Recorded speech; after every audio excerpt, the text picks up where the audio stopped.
think I have ever had such an amazing introduction.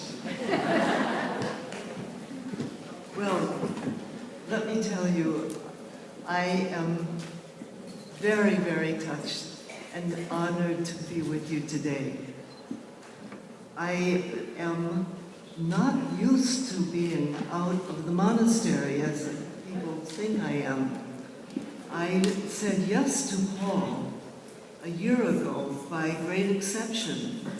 And at that time, I had not been out of the monastery for 50 years, let me tell you.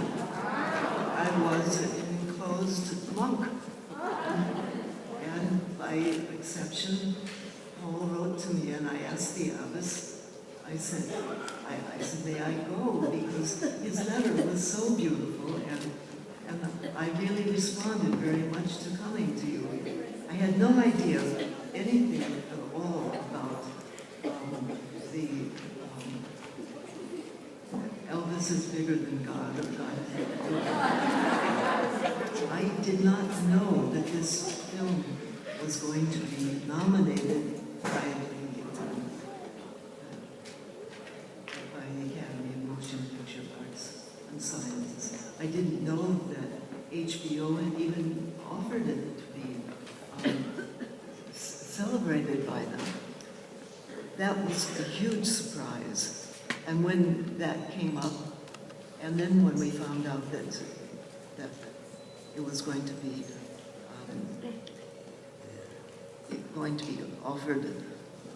offered up on a plate in Hollywood, and I was supposed to go, and this was going to be just a few days before I came here.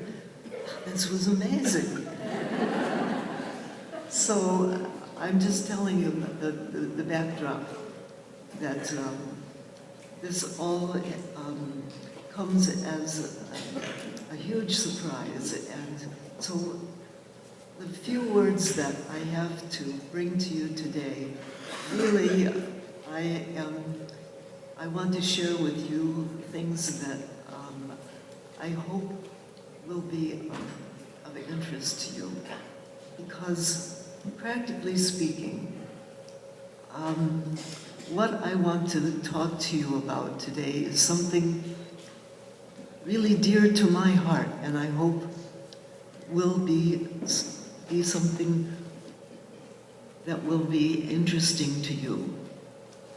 And that is the discovery that I made, and I am an actress, always have been.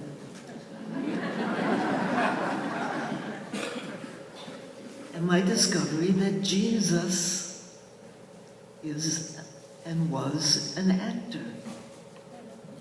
He was the actor that his Father sent to earth to make the greatest act that ever came to be. And my few words today are entitled Jesus the Actor. And it's really directed to you as the person of Christ who lives within you, seeking to find the act that is most significant and truthful and freeing in your lives if we are open to the love of God. A love that is revealed to us through the love we share with one another. And then we will discover who we really are. We will discover that we are a much deeper, stronger, loving, and a much more remarkable creature than we typically are led to believe. This is what the patron and founder of Benedictine monasticism called in the prologue, in the Rule of Saint Benedict, the expansion of the heart. That is the fruit of religious life. And that is what I would like to speak about with you this afternoon. What I'd like to share with you is my own own understanding of my experience of this spiritual expansion over my years as a member of a monastic community, and how my life as a professional actress came into relationship and has become expanded and transformed by the traditions of Benedictine life. Specifically, I'm going to talk about my vocation as an actress and how that has been realized, paradoxically, through the development of a theater at my monastery. I say paradoxically because obviously a cloistered monastery is not the conventional place that one goes to realize one's potential as an actress. Conventionally, one could argue that if you want to be an actress, the last place you should spend your time is in a monastery.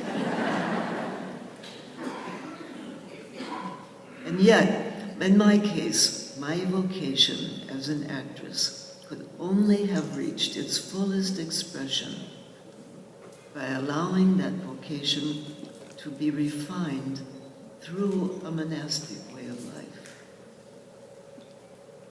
But first, a little bit about our monastery, the Abbey of Regina Pacis, which is in Bethlehem, Connecticut.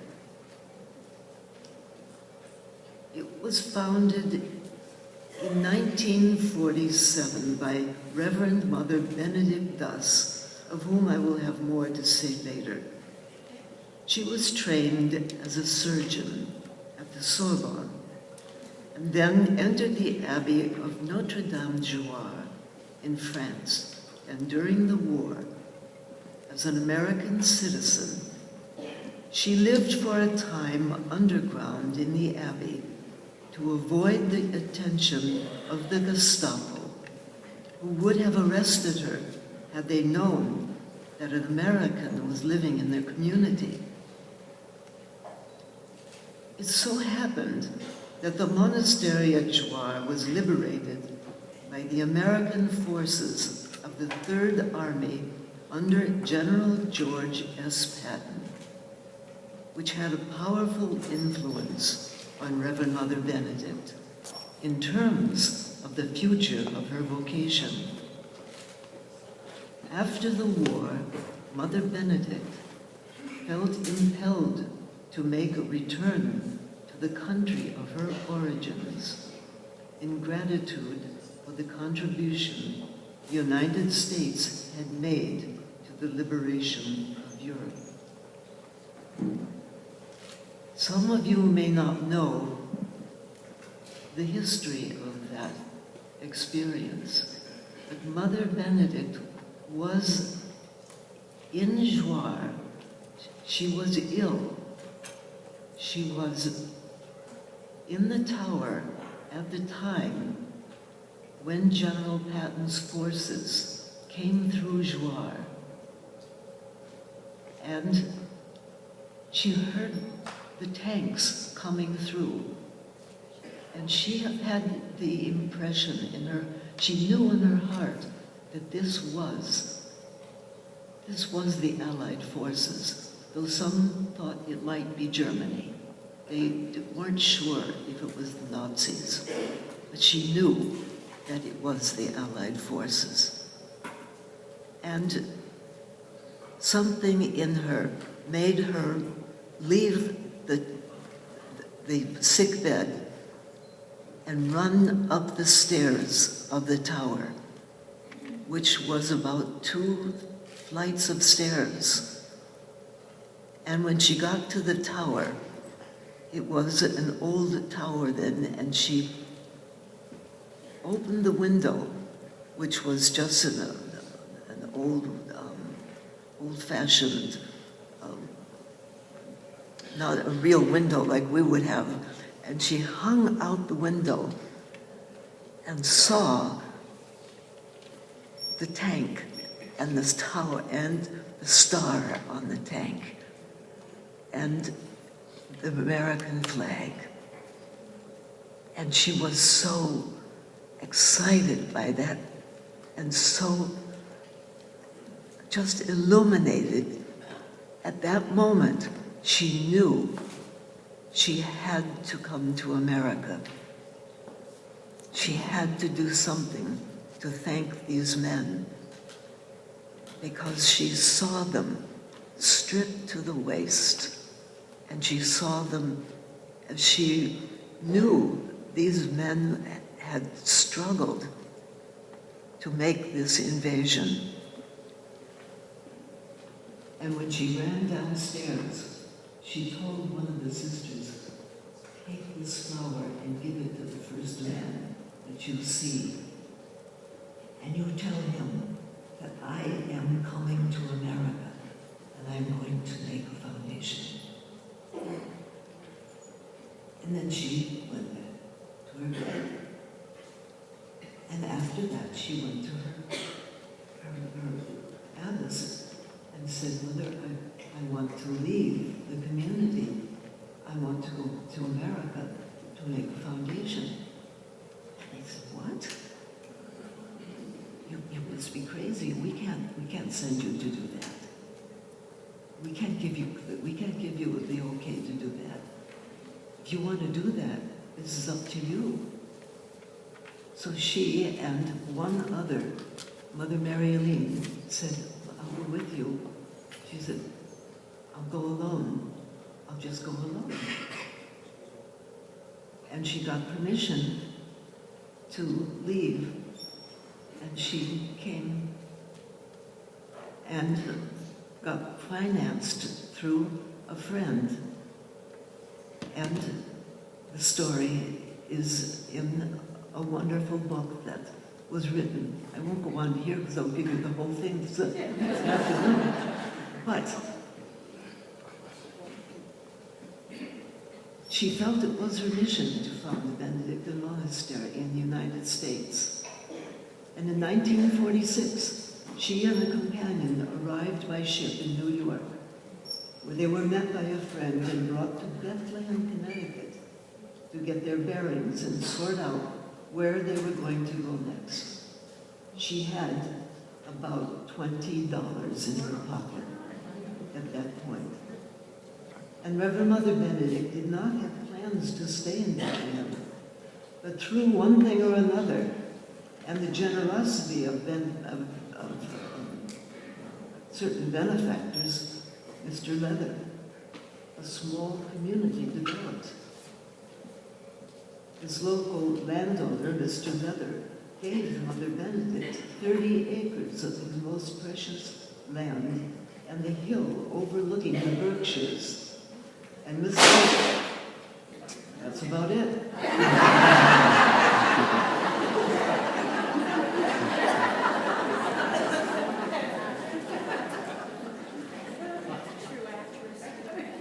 He wanted to preserve his land from development, and most importantly, he wanted his land used for the praise of God.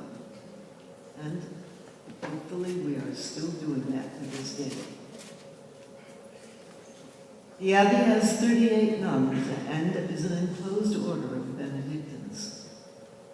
We observe the rule of St. Benedict quite formally. For one thing, we continue as a community to chant the Divine Office, beginning with Matins in the morning at 2 a.m. and 7 times a day in Latin for the rest of the day, as most of our liturgies. We have 400 acres in Bethlehem and a large and varied assortment of farms and workshops, in keeping with St. Benedict's dictum that our lives should be a balanced combination of prayer and work, ora et labora. We have a dairy farm. We make our own cheese for our own sustenance. You may have seen what is it, the cheese nun? She belongs to us. We have beef herd as well as pigs, sheep, and a llama to look after the sheep, and a donkey to look after another herd of sheep. And we have extensive orchards, apples, pears, peaches, grapes, and so on, as well as a large vegetable garden. We try to be as self-sufficient as possible. We also have a blacksmith shop. The boys love that.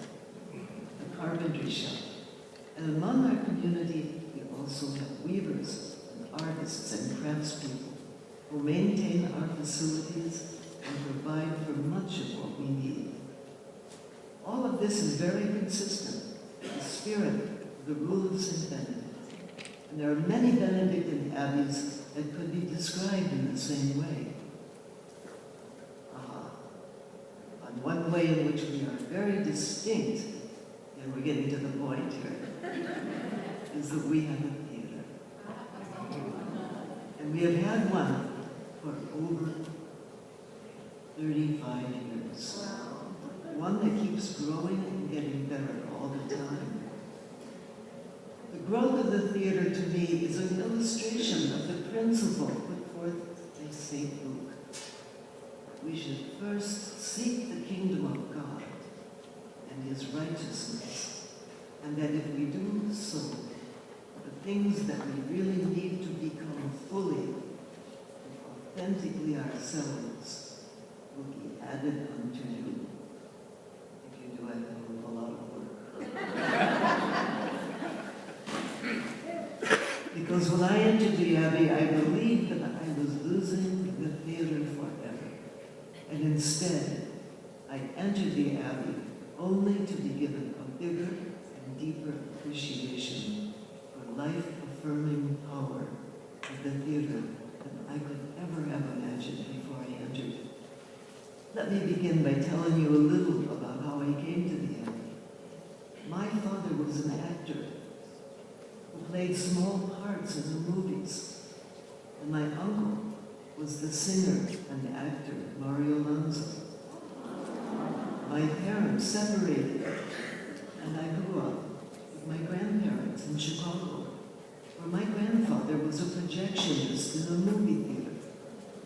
I would go to the movies and sit in the booth with him and wake him up when it was time to change the movie.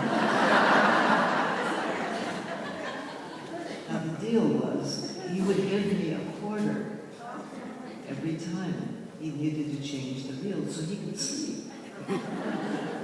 Nobody ever found out about this arrangement. But I made a little bit of money inside. And I could not turn on the sound because he would have to sleep. So I saw a lot of films, and I learned a lot by watching them.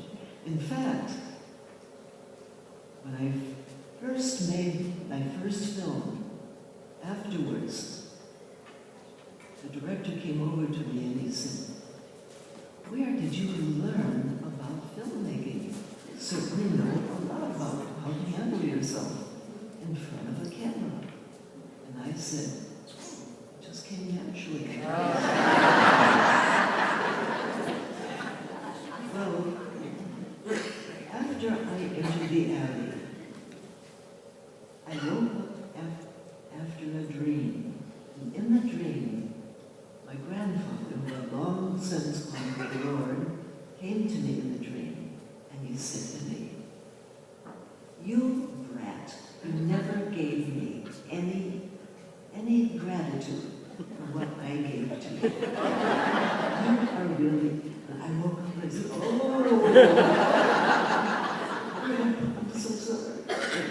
So you see, kids, if there are any of you out there, remember. Anyway, I guess you could say that there was never a time that I didn't imagine myself being in movies, since it was kind of a family business. So when my mother and father separated, they got a divorce.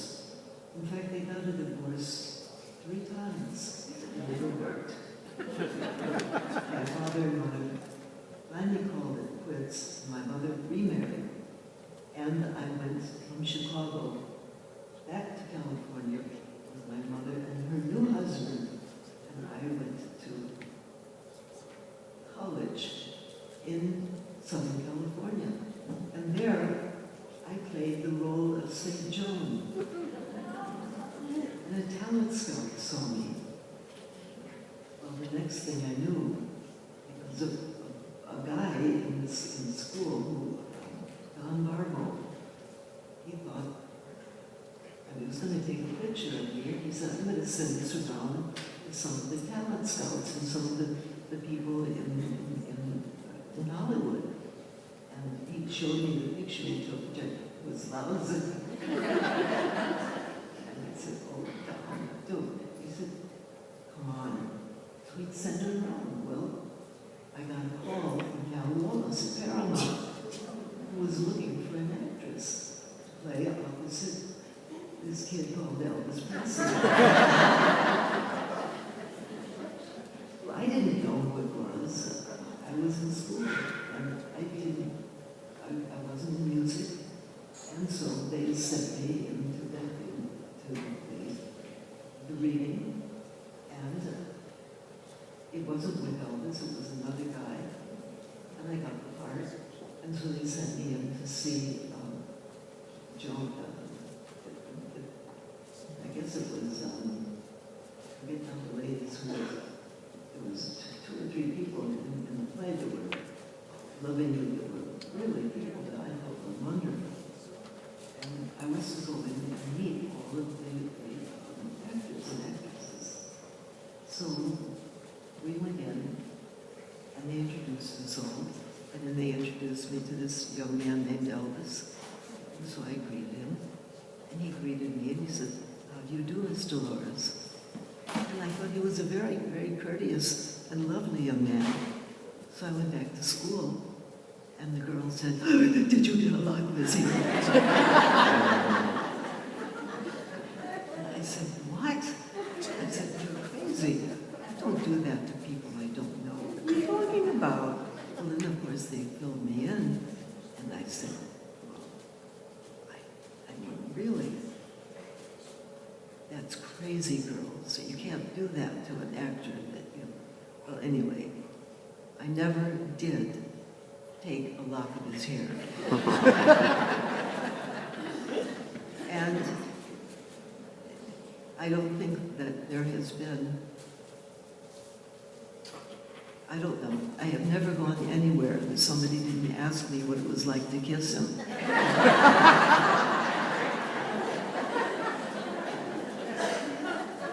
Try kissing somebody in front of 40 technicians. Just see what it's like. We were both blushing anyway, so it took almost 25 minutes just to get us made up so that we weren't too red to, anyway. Anyway, he was a very lovely guy. He really was. The time I knew him, and the time that I was with him, in both films, he could not have been more of a gentleman and a sweeter person. I made another film with Elvis called King Creole, and my career was launched. I made several movies after that, including Where the Boys Are. And in 1960, Francis of Assisi, and in 1961, a little-known film called Lisa. And in 1962, incidentally, that was the story of a Dutch Holocaust survivor trying to make her way to Palestine, a role that had a profound effect on me in terms of my vocation, and a sense of what God was really calling on me to do with the rest of my life. But it was in 1958 that I first came to the Abbey. I was in the Broadway production of The Pleasure of His Company with Cyril Richard, Cornelia Otis Skinner, Charlie Ruggles, and George Papard, whom some of you might remember. I was tired, exhausted, and a friend suggested that I take a break and leave New York for a while and go to the Abbey for a retreat. I suppose a question about vocation had always been in the back of my mind. From the moment I came to the Abbey, I felt that I belonged there in some way. In 1959, I first met with Mother Benedict thus, and I asked her, do you think that I might have, do you think I'm material to enter the monastery? No, Dolores, she said. Go back to Hollywood and return to your career. Come back here and make a visit. Well, I was so relieved.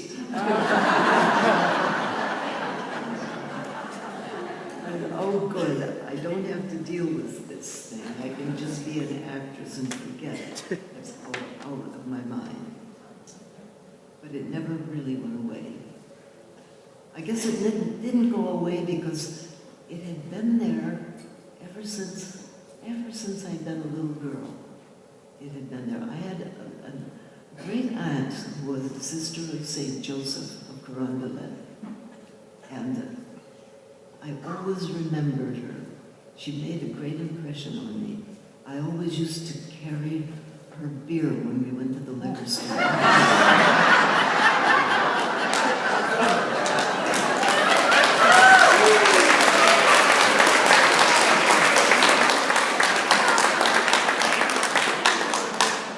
You know, it would be unsightly for a nun to carry.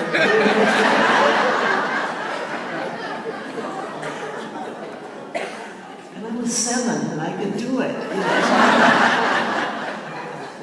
I was strong. I felt very, well, anyway, we had a great relationship. And my grandfather, who was her sister, disliked her vocation intensely. So we had to go into the clothes closet to say the rosary and drink the beer.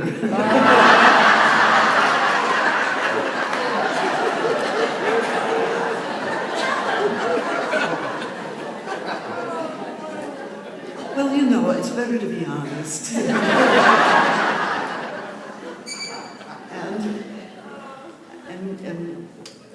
and Sister Dolores, it's better, you're with God now, and you know that you helped me. You helped me get here, so it's better that I tell you. I say it all out in front. Anyway, this vocation never really went away because I became engaged to a man named Don Robinson, and we had an engagement party, and he drove me home that night, and he stopped the car right in the middle of the road, and he said, Dolores, please tell me that you love me. And I said, you're crazy. We're right in the middle of the road. We're going to get killed right here in the middle of the road, Don. And he said, no, tell me that you love me. It's a great way to die.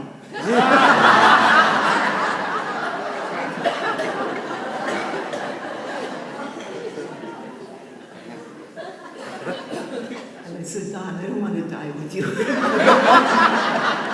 I said, please, what's wrong? Please, what is going on? And he said, you were not yourself tonight at that party. You didn't seem like you enjoyed it one bit. I said, well, you didn't either.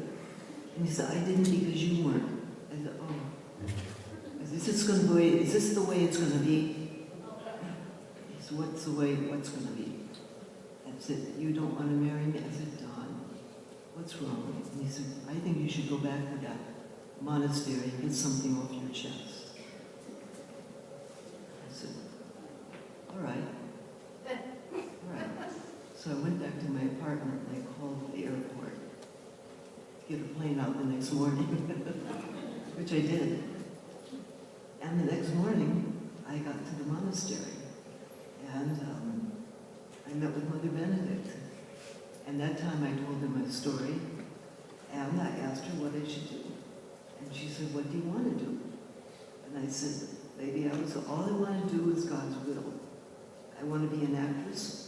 I want to go back to Hollywood, and I want to marry Don Robinson and make movies. But I want to know what God's will is. And Lady Abbott said, I didn't ask you about God's will. I asked you about your will. I don't want to know about God's will. God has an absolute grasp of his own will, and I'm sure he understands what he wills. I want to know what your will is. I said, I want to go back to California, but I really want to know what God wills. Well, we went around about this about 5 more times until Lady Alice got up and basically said, forget it, and she walked out. So I went in to meet Mother Placid, who was my contact person at the time, and still is a member of the community. And I said, well, I guess I'm going back to California. And Mother Placid said, really? I just spoke to Lady Alice, and she said, but what you really want to do is to be in the monastery. I said, did I say that? And Mother Placid said, well, that's what Lady Alice said. She said that you said that. Do you want me to go and tell her that you changed your mind? And I said, no. No, Mother, that's exactly what I want. That's exactly what I want. That's exactly what I want. So I entered the monastery in 1963. And I have been there ever since. It was that way. So naturally, I thought I had to put the theater and acting and everything behind me forever, and that I was going to live this life of quiet contemplation. But at that time at the Abbey, there was a Jesuit from the Wisconsin province named Francis Brooks, who was acting as an architectural consultant. And he said to me that very first week that I entered, Dolores, how are you going to be an actress in the monastery? And I said, Father, stop that. I've given it up. I'm here for God alone. And he said, that's nuts. You are here as an actress, and you better find out how you are going to be an actress in here, or you're never going to make it. Well, I wanted to cry and run out of the room, and I wanted to, well, kick him. I did not want to hear any more about acting or films or theater, and it was a long time before what he was saying made sense to me. And it wasn't until we started a theater on the Abbey land that I really could see how I could help young people find their vocation in Christ through the medium of the theater. What we have found, and what we see every year as a new play comes into being, is that by going through the experience of being an actor and being truthful in your part as an actor, the actors who work on our stage get a glimpse of their deeper vocation. Because to be an actor, a good actor, is to be centered and grounded in your own truth, and in your own body to engage with others who are also grounded in their own truth. Acting is relational. It is about listening and about submitting to the truth of the actor playing across from you. And so you can see what a wonderful medium of self-exploration and self-discovery as theater can be.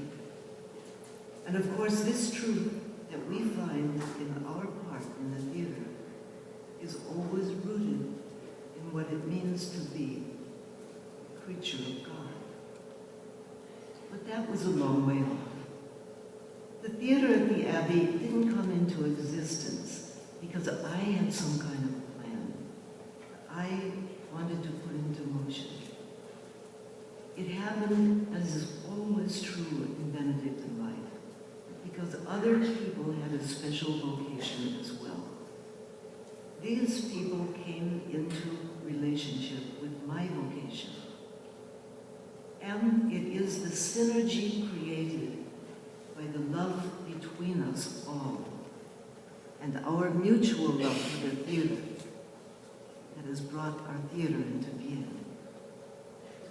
Not long after I entered the monastery, the actor James Douglas and his wife, Dawn, who had been friends of mine in Hollywood, basically just dropped their careers and moved to Connecticut to follow me in my vocation.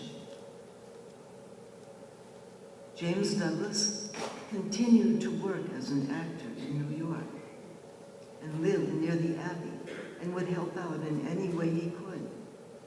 At the time, the Abbey had an annual fair where we invited the people of the surrounding towns to come and where we sold our jam and our cheese and took kids on hay rides and did that sort of things. James suggested that we do a little play at the summer fair. And so in 1975, James and a few others from the Abbey presented a little play in a tent on the lawn at one of our guest houses. And it was very successful. So the next year, the group came together and did a play about Noah's Ark. The next year, we did a play again. And so a tradition began of presenting very modest little plays outdoors every summer. But now what really tipped the scales was when the actress Patricia Neal came to the Abbey. You may remember her for her roles in Breakfast at Tiffany's and in HUD, for which she won an Oscar, and where she played across from our late friend Paul Newman. And 1980, Patricia came to stay at the Abbey. She had had a terrible stroke and other problems in her life. I think that's when her husband, Roald Dahl, threw her out of England. She came to our Abbey, and she actually entered the Abbey as a postulant for a month. And she was quite a wonderful and humble postulant. After a while, she was ready to go back to her life, but she wasn't sure if she could ever go on the stage again. So it was suggested to Patricia that she do a performance at the Abbey. Specifically, it was suggested that she do a reading from the autobiography of Helen Keller to see if she could handle being up in front of the public again. So she did a performance during the fair that summer. I can remember that she was in a tent reading, and there was a terrible thunderstorm. And everyone went flying out of the tent into their cars. And her reading was very good. And afterwards, I asked Patricia how she thought it went. And she said, "I think I'm wonderful." Which is very much like Patricia. Patricia, a dear friend of mine who passed away very recently, as you know. But she added, "I don't want to do anything like that in the rain again."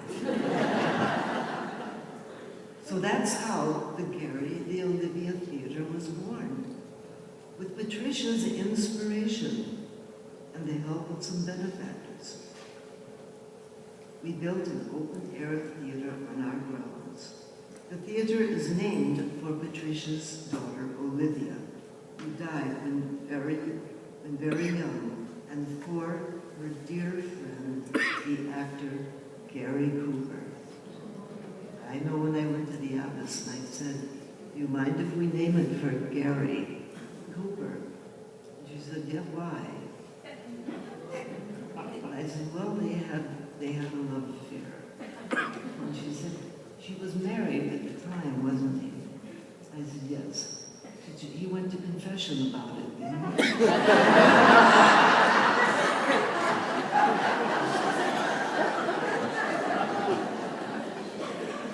I said, "I imagine so." I said, "Well," she said, "I'm not here to pass any judgments on her. I think it's a wonderful name." So, it's the Gary, the Olivia Theater. In later years, we added wings and developed dressing rooms and so on. The theater seats about 200 people and is quite beautiful. Open to the backwoods on our property, so that the trees and birds and often insects are always a feature of the theatrical world that is created there on the stage. Over the year, the theater has seen a great many plays. A company of actors formed around James and Dawn Douglas called the Act Association. And that company continues. Among the plays that we have done over the years include As You Like It, Romeo and Juliet, The Miracle Worker, Light Up the Sky. Patricia Neal and James Douglas performed and our Gurney's play, Love Letters. They were wonderful together in that. In recent years, we tried more ambitious musical projects, My Fair Lady, The Music Man, Fiddler on the Roof, and so on. Tonight, and I think this year they're going to be doing, what is it in South Pacific this year? To members of our company, am I keeping you too long? Members of our community have also produced other more experimental and edgier dramatic works, including medieval mystery plays by Chekhov and the Jean-Paul Sartre play No Exit. If you are not familiar with No Exit, it's the story of three people who are stranded together in a room in hell for all eternity and have to learn to get along with one another. While on the surface it may seem like a strange play for a Benedictine abbey to endorse, but when you consider the play at a deeper level, you can appreciate that Sartre has a great deal to say about what life in community is all about. So that's the origins of our theater. Having said all that, what makes our theater a Benedictine? Well, in what way isn't it just a theater company that happens to perform at a monastery? I think the place to begin to answer this question is by saying a bit more about what characterizes Benedictine spirituality, particularly the spirituality that has emerged and evolved at the Abbey of Reggio-Malice. It has always been a characteristic of the Benedictine contemplative orientation that we are continually challenged to become aware of the work of God and the Holy Spirit in His creation. If you have cows and sheep and orchards and pigs and chickens, and if working with them with your hands is central to your spiritual practice, you will eventually become acutely aware of how God is present in all created things, because we are always face to face with the cycle of birth and death, of decay and renewal. One way of putting this is to say that the profound mystery that we are always re-encountering in our contemplative life is the mystery of the Incarnation. The theologian Hans Urs von Balthasar wrote a multi-volume work entitled Theodrama, in which he explored the body of Catholic thinking and doctrine through the prism of drama. One of the things that he points out that I think is quite a wonderful insight is that one way in which Christianity is unique as a body of religious thought is that in Christianity, God enters the world as an actor. Through His incarnation as Christ, God becomes fully human. And then, as Christ, He moves into the world as a dramatic actor. And He makes things happen. He changes things. He affects things through dramatic action by engaging with people and by forming special relationships in love with other people that become the foundation of the community of the Church. And von Balthasar goes further when he points out that the great strength of the theater is that it always, by its very nature, holds to the existential truth that we are, all of us, called to act, and that we act with our bodies and through our bodies. I was really taken recently by an Italian monk who came to Regina Lauda's for a short visit.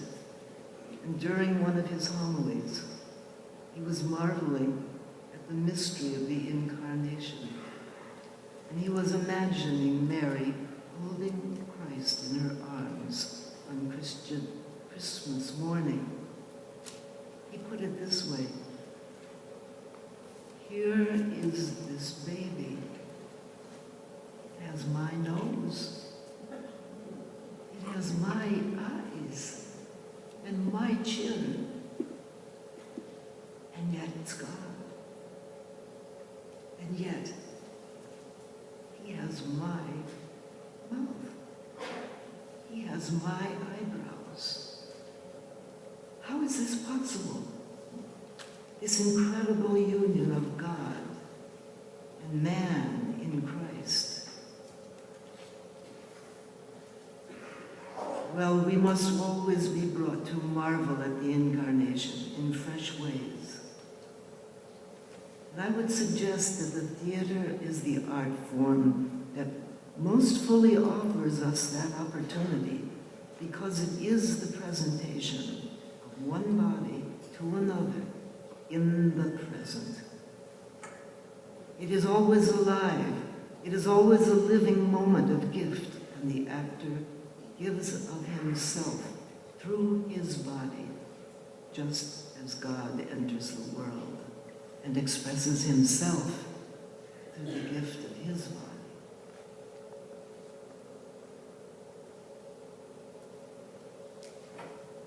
As Benedictines, we take 3 vows: the vow of stability, the vow of conversion of life, and the vow of obedience. I want to talk briefly about how our theater has been shaped by the traditional Benedictine vows. First, as I mentioned earlier, our theater began when a couple of actors from Los Angeles decided to drop everything and move out to Connecticut to keep me company. They became committed in stability to the monastery out of our relationship in time. Other actors came to the monastery and joined them. Soon other people from all over the world and the country were dropping everything to move out to Connecticut to see what we were up to. So you see, the theater could never have come into being without having at its heart a commitment in stability. People committed to living side by side in one place, on one piece of land. The theater's stability is what has allowed it to grow and change. From being a few wet actors in a tent to presenting highly choreographed and developed musicals at a very high level of professionalism. The principle of stability is simply an organic principle. You put a seed in the ground and you nurture it, and it will grow. It will not grow if you keep uprooting it and starting someplace else. Many of the young people who have come to the Abbey originally to take part in the theater have continued to relate to the Abbey by taking on other commitments and by becoming engaged in other works at the Abbey. They help us with the haying in the summer, or they work in the blacksmith shop, or they sing in our lay choir. They have gone on to make commitments to other professions. And in fact, quite a few have gone on to enter monastic community and take monastic vows in our own community. In other words, the theater has served for so many people who relate to the monastery as a first step